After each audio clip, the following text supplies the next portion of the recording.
pork loin. I got a nice piece of meat here. So if you ever wanted to know, like, my favorite meat is a nice thick porterhouse pork chop. And that's kind of what I got here. I got a pork loin bone in. So I got the bone in, that adds more flavor. So you can slice them and get nice little pork chops out of it. But what I'm gonna do is I'm gonna cook it whole. Cause you know, nothing says more fill the grill than smoking a big slab of meat, right? So what I'm gonna do is I'm gonna just get under here a little bit and get that fat cap off so I can get my seasoning to adhere to the meat, because this fat is a little too heavy to render off.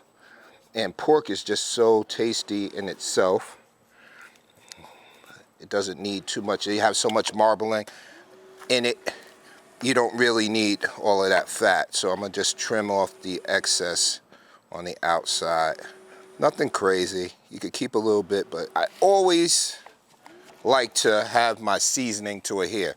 And let me tell you again, if you haven't tried my seasoning, Rub Me All Over, Fill the Grill, Rub Me All Over is the top 18th rub in the planet by American Royal. So that's saying something, right? So what made me think that my rub is good? Them telling me. It's not just my opinion, it's them telling me. So try it. You can get it on my website, fillthegrill.com. You can find it in a lot of barbecue stores in your area. Actually, Ace Hardware just picked it up, so try your local Ace. If they don't have it, they can order it for you, so bring it in. It's great stuff. It's good on pork, chicken. It's an all-purpose heat, sweet heat type deal. So you'll see me use this a lot in a lot of my videos because it's an all-purpose. So getting back to the pork bone-in loin, I'm going to hit it with a little bit of oil on top, and then right underneath here, you got that big piece of meat. That would be like the top part of the pork chop.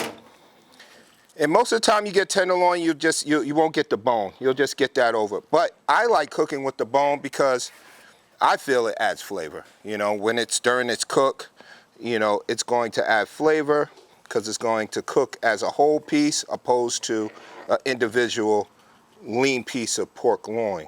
So my son, when he was younger, he was a very picky eater.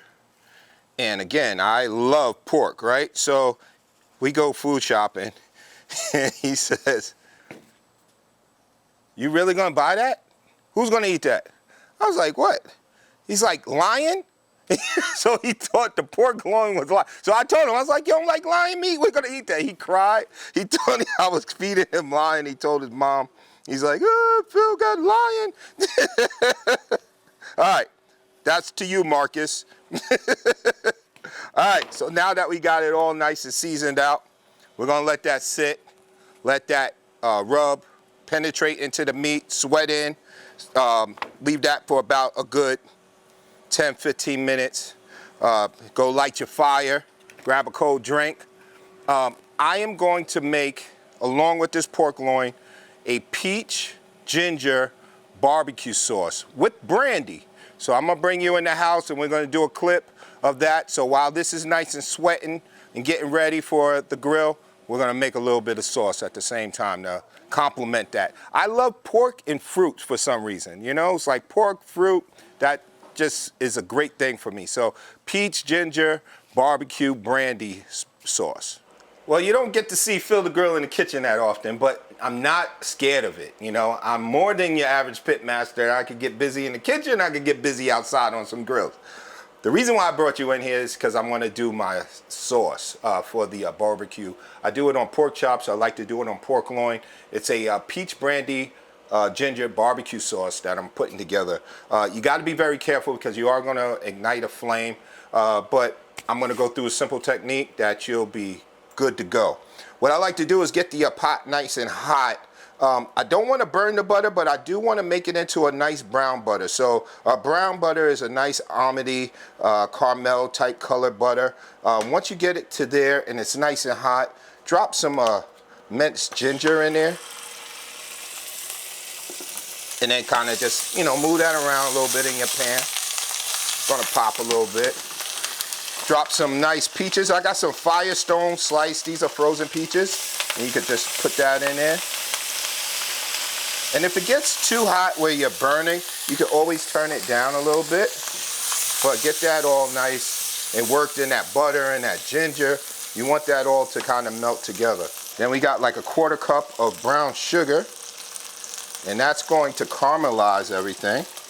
The butter, the ginger, and the peaches. Now you got the sugar, and that's going to caramelize everything. So you want to make sure you don't start burning, right?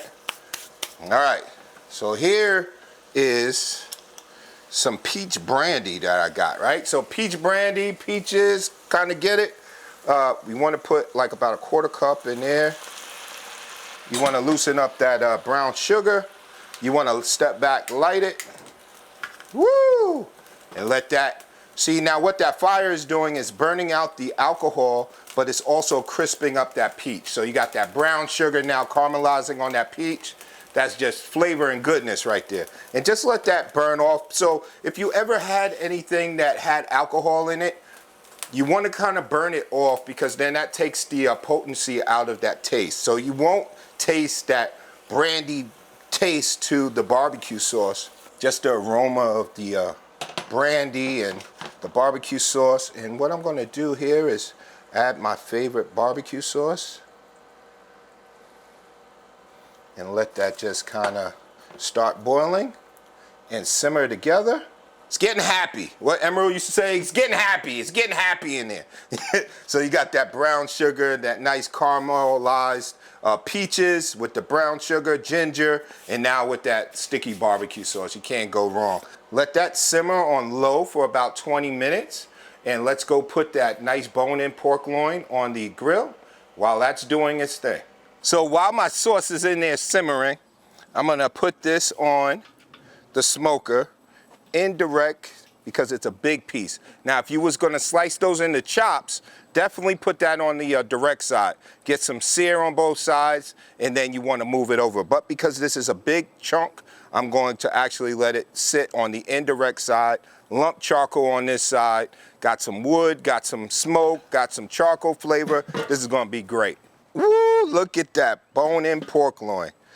It has that nice bark that I want, juicy, tender.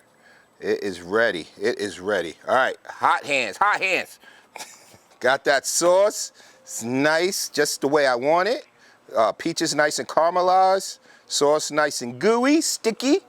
All right, well, here's the main show right here, right? So we got this bone-in pork loin. Rub sat perfectly on it. I pulled it at 135, rested it for about 10-15 minutes, and now I'm going to cut into it like a regular pork chop here. So I'm going to turn this upside down. I'm going to try to follow right between the bones. Woo, look at that tender white meat. Ooh, it got some nice smoke ring around it. The way I would present this is I would just kind of stack it up a little bit. Everybody's going to be happy and enjoy it anyway. Then you just take some of these peaches and drizzle that right on top here with the sauce. See, it's all about presentation. You know, when you see things, let it start with a 10, right? Let your eyes get hungry. Let your stomach get hungry through your eyes. And then you go into the taste. So this is a perfect plate right here. I love it.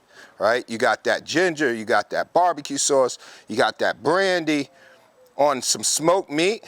All right, I'm gonna cheat, and I'm gonna take a little piece right here off the side. Yep. Here, you know what? I'm gonna put this nice little, the bite, the savory, the sweet. That's a good pork chop right there. Fill the grill, baby.